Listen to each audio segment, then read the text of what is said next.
Hi friends, welcome back to Random Stamping. If you don't know what that is, it's when I go in my craft room and grab two random stamps. And the rule that I set for myself is I have to use one or both and in some type of project. To challenge myself, one, to use my stamps more, and two, because I said that I could use any stamp. So I'm challenging myself to make sure that that is true.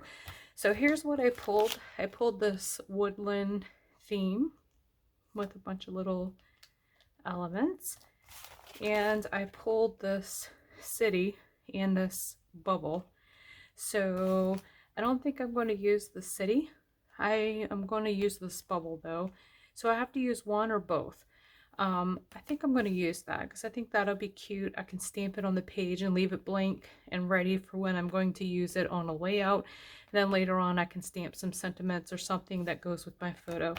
So here are the colors. I just picked a set of ink and I like that they kind of all go together.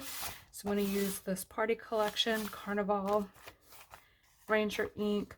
I did pull some brown in case I wanted to stamp the Bear Brown, but I think I'm going to stamp them all in color. Then I have some stamp blocks. So let's get to it.